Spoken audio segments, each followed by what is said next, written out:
Vamos abrir a palavra do Senhor no livro de Tito.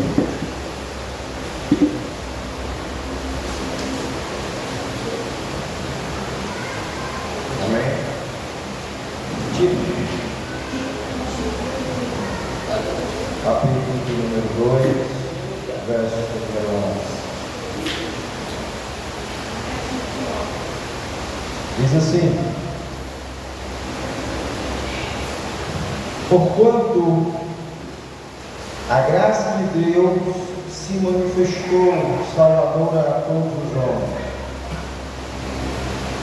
educando-nos para que, regeneradas à impiedade e às paixões mundanas, vivamos no presente século sensata, justa e piedosamente, aguardando a bendita esperança e a manifestação da glória de nosso grande Deus e Salvador Jesus Cristo, o qual a si mesmo se deu por nós, a fim de remir-nos de toda iniquidade e purificar para si mesmo um povo exclusivamente seu, zeloso e de boas obras. Até aqui.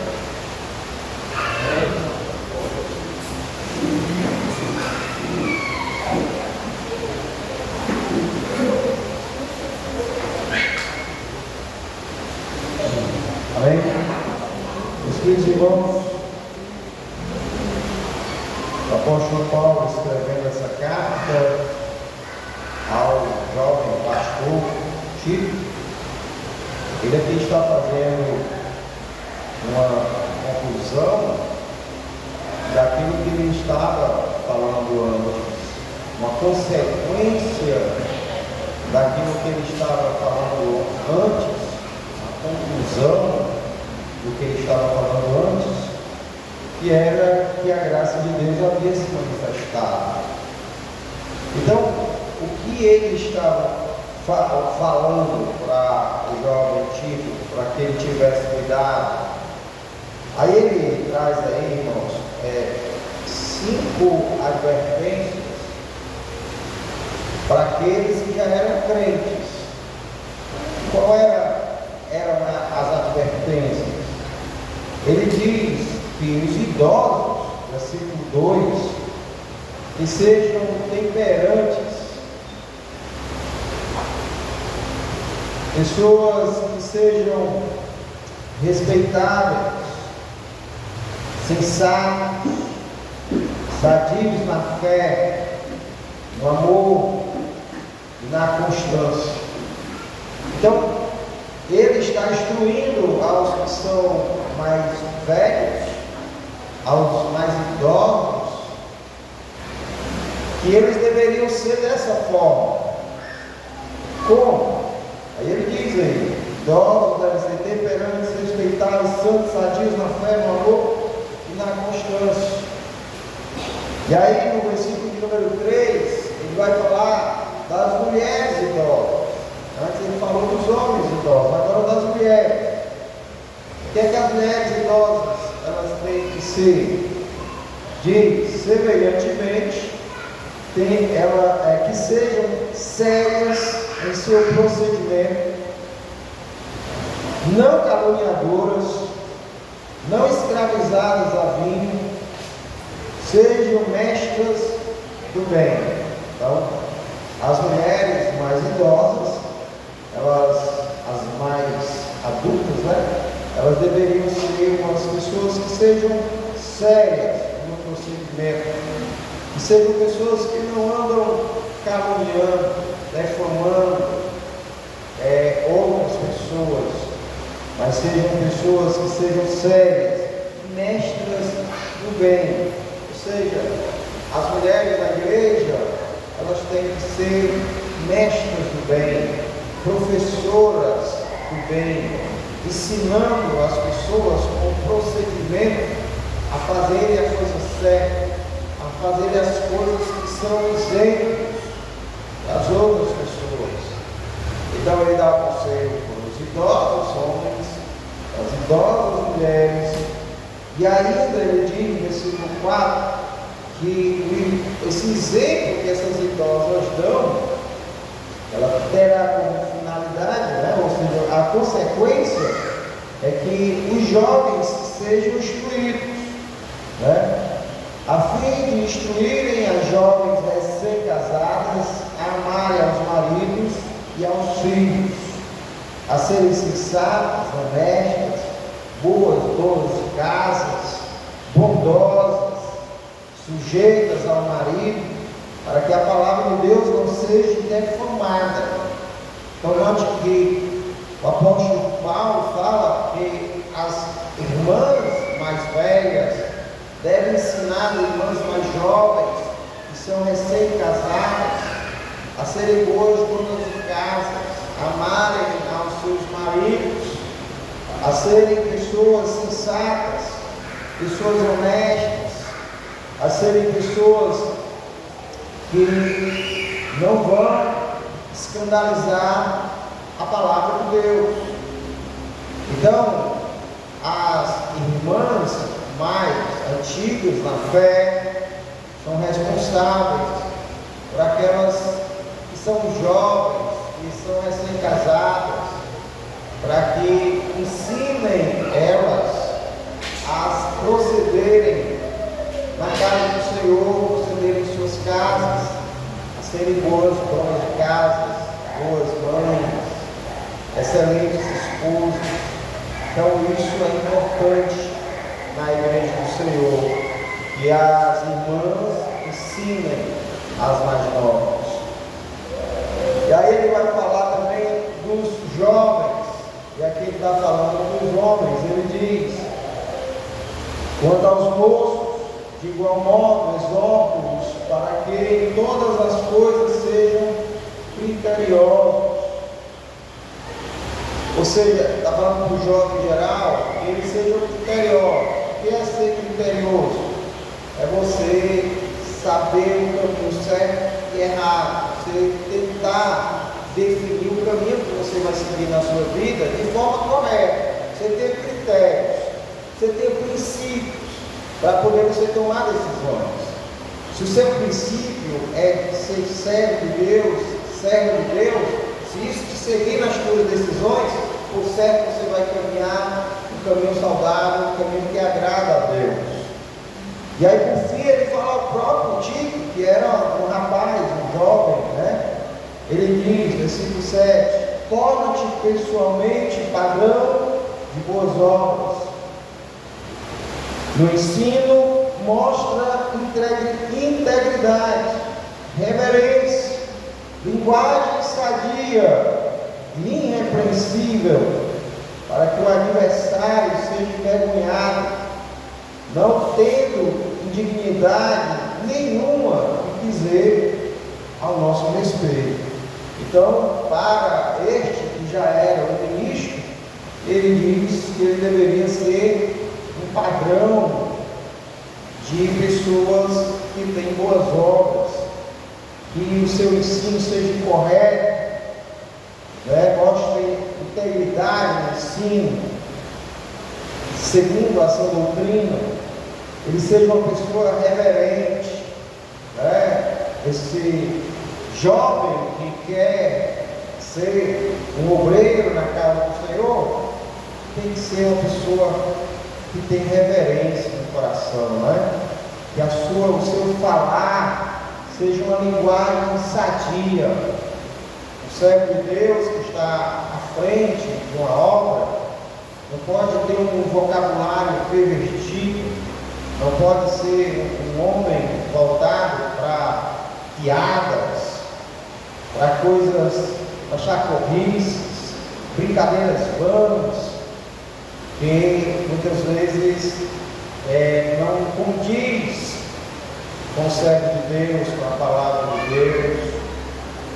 E é interessante porque tudo isso que o apóstolo Paulo aqui, ele está advertindo a Tito para advertir aos irmãos da igreja, isso tudo tinha um porquê, uma causa. E ele diz que nossa vida diferente da do mundo tinha uma consequência, melhor, tinha uma causa, tinha uma fonte. Ele diz: porquanto a graça de Deus se manifestou salvadora a todos os homens. Ou seja, a graça de Deus, ela vem salvadora na vida do velho, na vida da velha, do senhor, da senhora, do adulto, do casado, do solteiro, do jovem, da jovem. Então, a graça salvadora, ela se revela a todos nós na igreja, homens e mulheres, jovens, crianças e adultos.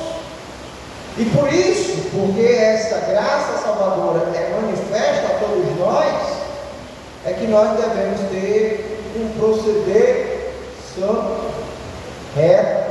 Por quê? Porque a graça de Deus, ela trabalha para isso.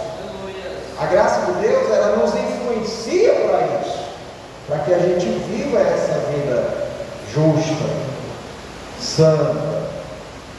E aí no versículo de número 12, ele diz: educando-nos para que, renegadas a impiedade e as paixões mundanas, vivamos o presente século santo, justo e piedosamente. Então, o que é que o apóstolo Paulo está dizendo? Que a graça de Deus, ela nos ensina. O que é que a graça de Deus nos ensina? Nos ensina a viver uma vida piedosa. E por que a graça de Deus nos ensina a viver uma vida piedosa? O que é a graça de Deus? A graça salvadora, a graça revelada, que é Cristo, que veio em favor de cada um de nós. E por que ela me ensina? É porque, se você observar, a palavra piedade é o homem em busca de Deus. Toda vez que nós nos ajoelhamos para orar, toda vez que nós lemos a palavra de Deus, buscando entendimento na nossa vida, toda vez que eu deixo de fazer aquilo que o mundo me chama, que o mundo me oferece, isso é piedade. É eu não fazer a coisa errada porque eu amo a Deus, porque eu busco a Deus.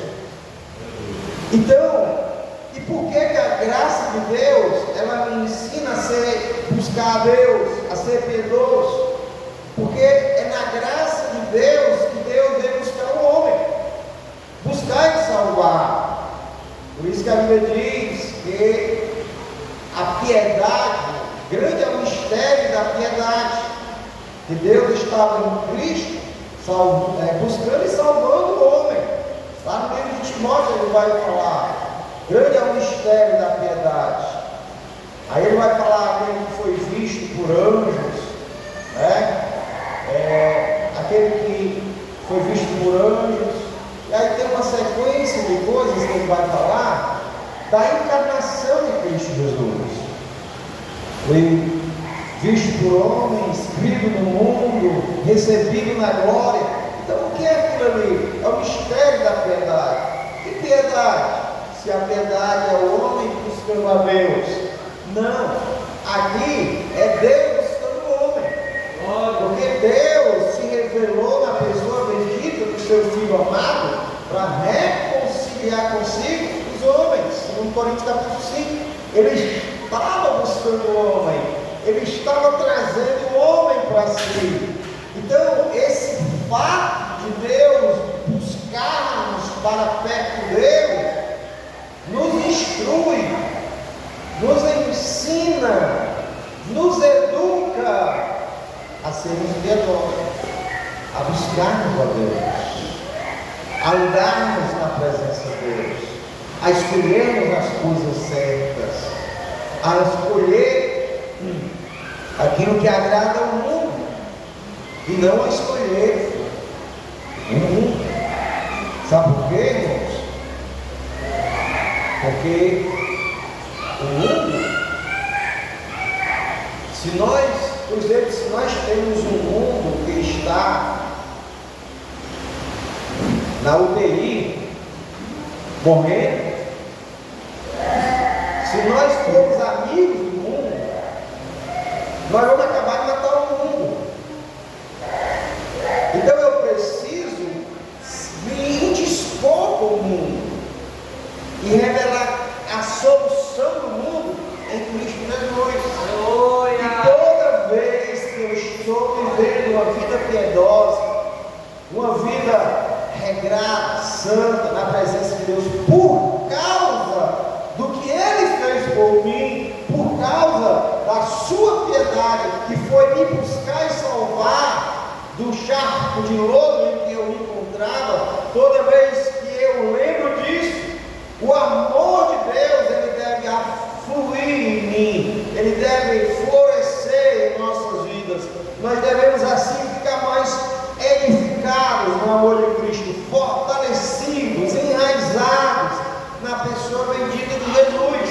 E toda vez que nós estamos nos fortalecendo e recebendo desta graça de Deus, a consequência disso é isso que ele falou para o jovem, é isso que ele falou para o ancião, é isso que ele falou para o próprio pastor, para o próprio líder da igreja. Porque todas as vezes, irmãos, que nós estamos buscando a Deus, andando em piedade, andando segundo a vontade, tentando acertar, fazendo a coisa certa, mesmo que muitas vezes o nosso coração se incline para fazer aquilo que é errado, nós, irmãos, pela consciência e pelo Espírito de Deus, nos é advertido qual é o caminho certo, qual é o caminho que eu devo trilhar, e então eu vou trilhar esse caminho, eu vou fazer essa decisão, mesmo muitas vezes contra a minha própria vontade.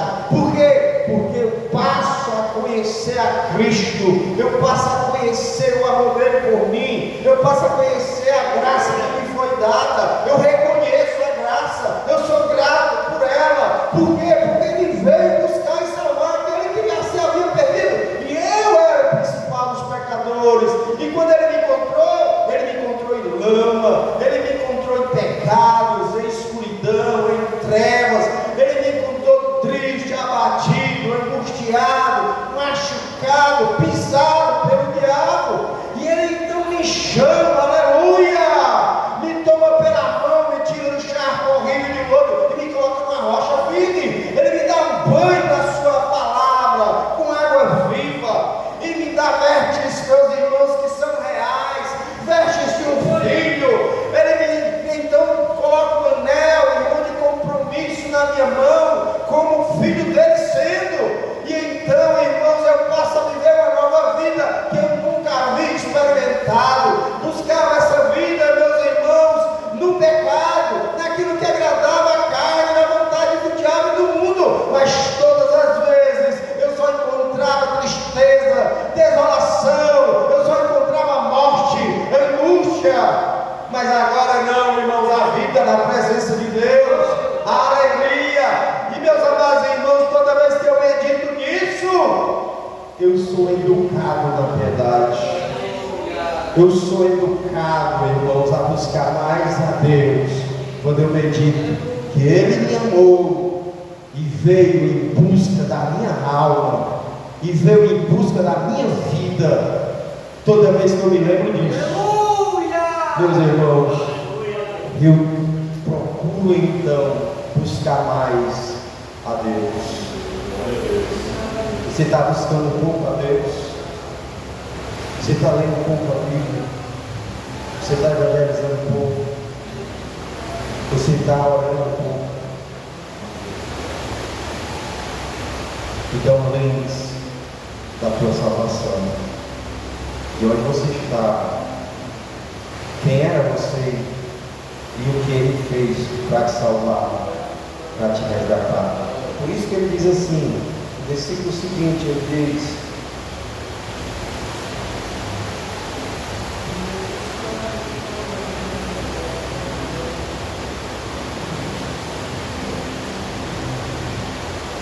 aguardando a bendita esperança e a manifestação da glória do nosso grande Deus e Salvador Jesus. Meus irmãos, uma das coisas que faz com que a gente não viva essa vida reta, justa, essa vida piedosa, é quando nós somos enganados por aquilo que vemos.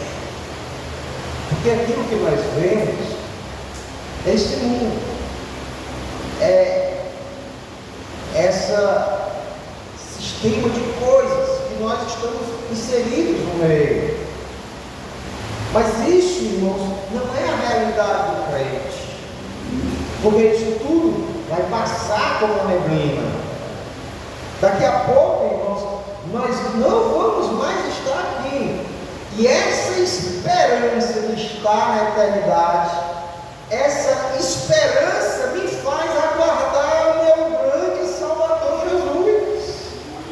Ora, se eu tenho uma expectativa que a qualquer momento Jesus vai rasgar os céus, vai pronunciar o meu nome, e eu vou ser transformado, e vou subir para Ele, ao encontro do meu Senhor, do meu Salvador, nos ares, para passar a eternidade com Ele. Meus irmãos, isso muda a minha vida e o modo como eu vejo o mundo. Porque você quer um crente avivado, é um crente que está aguardando a vida de Jesus. Você não quer um crente que escolhe o certo, é um crente que sabe que um dia vai estar diante dos olhos, da face do seu Salvador. Eu pergunto, quando você escolhe fazer a coisa errada, se naquele instante que você está fazendo a coisa errada, Jesus estivesse olhando para você e você conseguisse ver o rosto dele, o quão envergonhado você ficaria, o quão triste você ficaria, pois esses olhos, eles vão ver o rosto do meu Senhor, os meus ouvidos, eles vão ouvir a voz do meu Salvador, eu vou estar com Ele, nós vamos estar com Ele. E quanto isso deveria, irmãos, acrescer na nossa santidade e piedade, o fato de sabermos que Jesus vai vir buscar o seu povo. Jesus havia sido prometido, irmãos, para os irmãos do Antigo Testamento, e passou 3.000 anos, 2.000 anos, para que a promessa de Cristo chegasse.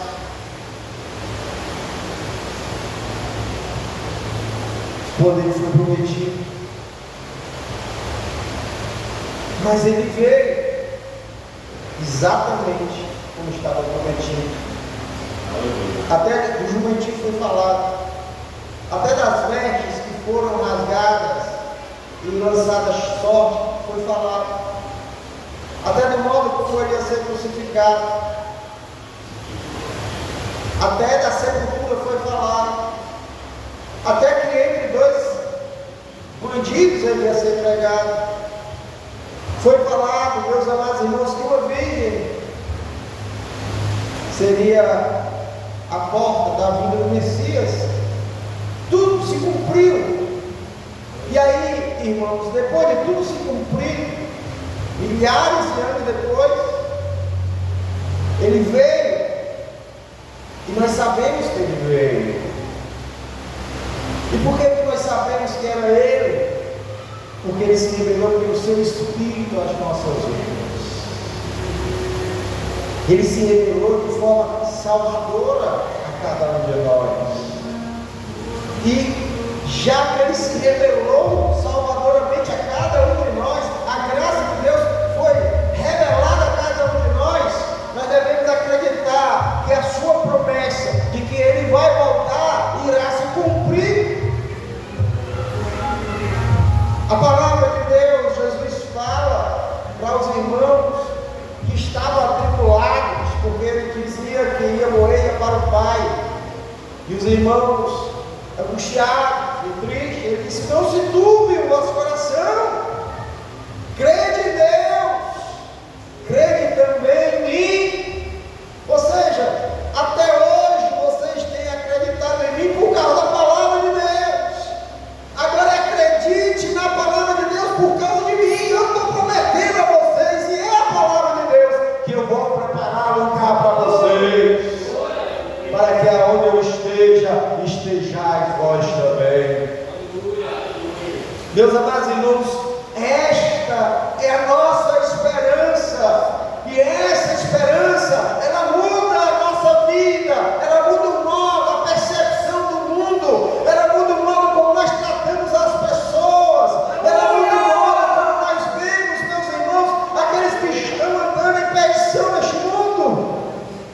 Meus irmãos, quando nós percebemos a graça de Deus que nos salvou, e a graça de Deus que irá nos levar para Ele, a graça de Deus que nos dará um corpo glorificado, e a graça de Deus que nos levará para o céu, então, meus amados irmãos, nós devemos andar em alegria do Espírito Santo, devemos nós andar, irmãos, cheios da graça dEle, e pregando a sua palavra, avivados, animados, quando louvar o Senhor, louvando ao Senhor como Ele é presente entre nós.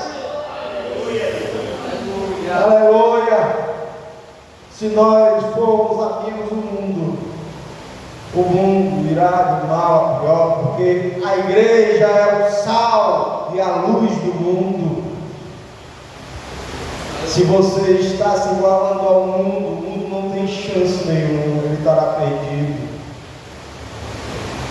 Mas nós somos a luz do mundo, nós somos o sal do mundo, e o sal é convidado a dar sabor, e a luz é convidada a iluminar. Meus irmãos,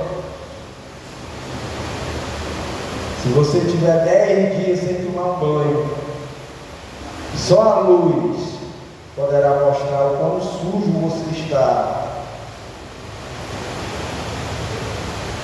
E quanto maior a luz, maior será a percepção das nossas imperfeições. Vá no escuro e se olhe no espelho, você vai se achar lindo, né? Mas depois coloca um refletor, vá no espelho limpo, e você vai ver as espinhas, como é que dá o nome daquilo? Sombreira, é? Olheira, você vai ver os pelos, você vai ver tudo. Você terá capacidade de corrigir alguma coisa, você pode, mas é preciso luz, e a igreja é a luz do mundo. Por isso que a igreja ela tem que andar diferente do mundo. O jovem da igreja tem que andar diferente do mundo. A conversa do jovem da igreja é diferente da conversa do jovem do mundo. Os casais da igreja, eles agem de forma diferente dos casais do mundo. Os casais da igreja são unidos, ou pelo menos devem ser. O homem tem que conduzir a sua casa naquilo que agrada a Deus. A mulher tem que ser obediente ao seu marido, tem que ser boa dona de casa. Uma mulher, irmãos, não pode ser preguiçosa. Uma mulher não pode deixar, irmãos, a sua casa um entulho, um lixão.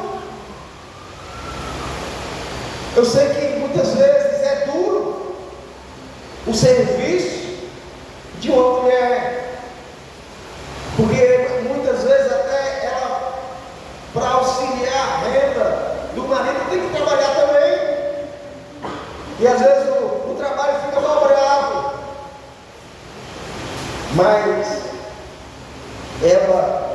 deve convencer os moradores da casa a colocarem tudo em ordem, a colocar cada coisa no seu canto, porque quanto mais organizada a casa, menos trabalho para a dona de casa. Então, a graça de Deus faz com que os casais andem de forma diferente.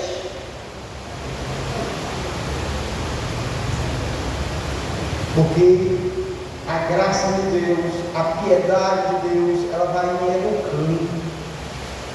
Não é uma coisa da hora para outra. Da hora para outra é um novo nascimento. Nós nascemos pelo Espírito de Deus. Nascemos de novo. E aí começa um processo de santificação, de educação. E quanto mais perto do Senhor, mais em santidade o homem vai estar. E mais pecador ele vai se achar. Porque quanto mais próximo da luz, mais imperfeições vão viver. E aí, irmão Tito, ele fala, dizendo: aguardando a bendita esperança e manifestação da glória do nosso grande Deus e Salvador Jesus, o qual, ou seja, esse Salvador, a si mesmo se deu por nós, a fim de remir-nos de toda a iniquidade e purificar para si mesmo um povo exclusivamente seu, zeloso e de boas obras. Então note o processo. Ele diz que ele se deu por nós para nos redimir da culpa. Primeira coisa, redimir da culpa, que é justamente a justificação. Fomos justificados por aquilo que ele fez por nós na cruz do Calvário. Mas ele também começa um processo de purificação. Olha o que ele diz: e purificar para si um povo exclusivamente seu, zeloso e de boas obras.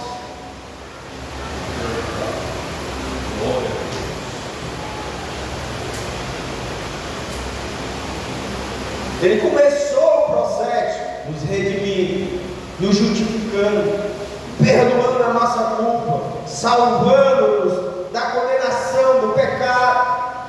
E agora começa um processo de purificação. Por que ele vai trabalhar purificando os crentes? Para sermos apresentados como uma noiva pura, uma noiva, meus amados irmãos, idônea, virgem, para o dia do casamento, das bodas do cordeiro. Então, isso se dá à medida em que nós estamos sendo educados por aquilo que Deus fez por nós, nos educando a ser exatamente como Deus determina, ou como Jesus o é. Jesus, irmãos, ele fez tudo o que era necessário para apresentar uma noiva santa, virgem a si mesmo. O que foi que ele fez? Morreu por ela, deu a vida na cruz por ela, para redimi-la. Ele, Jesus, teve uma vida totalmente e completamente santa, justa, em obediência ao Pai, em tudo. Nunca pecou, nunca defraudou, da sua boca não saiu engano. Como disse Pilatos, eu vou lavar as mãos desse inocente. O próprio Judas, peguei por um homem inocente. O próprio Jesus disse: quem de vocês me acusa de pecado? Aquilo que ele fez por nós. Aleluia! Ele disse: em João 17, eu me santifico por eles. Aleluia! A santidade dele era por nós, para não ser atribuída, para não ser imputada em nossa conta. Por isso, o que é necessário para viver uma vida piedosa, justa, ele fez por nós e ele nos concede. Por isso que o apóstolo Pedro diz assim: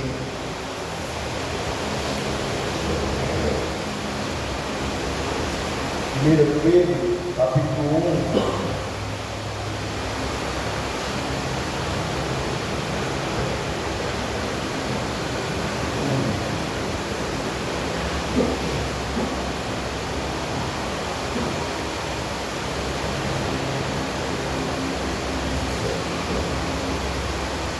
Ele diz assim, ó: bendito Deus e Pai do nosso Senhor Jesus Cristo, que segundo a sua misericórdia,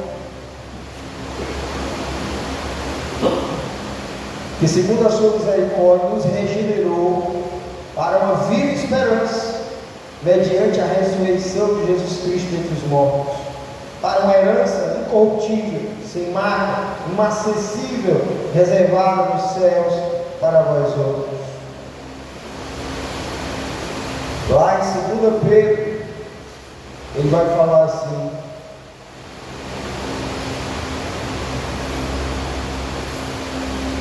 versículo número 3: visto como, pelo seu divino poder, nos tem sido doado todas as coisas que conduzem à vida e à piedade, pelo conhecimento completo daquele que nos chamou para a sua própria glória e virtude.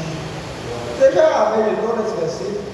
Olha o que ele está dizendo: visto como pelo seu divino poder nos têm sido doadas todas as coisas que conduzem à vida e à piedade. Tudo que é necessário para que nós tenhamos vida e tenhamos uma vida santa foi nos dado. Poder para dizer sim a Deus, não ao diabo. Graça, irmãos, para andar segundo a verdade do Evangelho. E aí ele diz: pelo conhecimento completo daquele que nos chamou para a sua própria glória e virtude. Ou seja, tudo que ele nos deu está à nossa disposição. E como é que nós usamos o que ele nos deu? Conhecendo melhor o nosso Salvador, conhecendo dele, aprendendo dele, meditando sobre ele, orando a ele, buscando a ele. Então ele já nos deu, basta nós usufruirmos. Portanto, irmãos, a graça de Deus, ela já foi manifesta, trazendo salvação a cada um dos meus irmãos. A salvação, ela já foi nos doada em Cristo, para que a gente viva uma vida frutífera para Deus, para que a gente viva uma vida cheia do Espírito de Deus, para que você tenha poder, irmão, de ser diferente neste mundo, para que você tenha graça de remar contra a corrente e fazer aquilo que agrada ao seu Senhor. Aleluia. Você quer, irmão, ser uma bênção para o seu marido que não é crente, para seu irmão que não é crente, para seu vizinho que não é crente? Você quer ser uma bênção para ele? Pois vive diferente dele, que não é crente. Então você estará sendo luz e sal. Louvado seja Deus. Vamos ficar em pé em nome de Jesus. Querido Deus e eterno Pai, ó Deus, obrigado.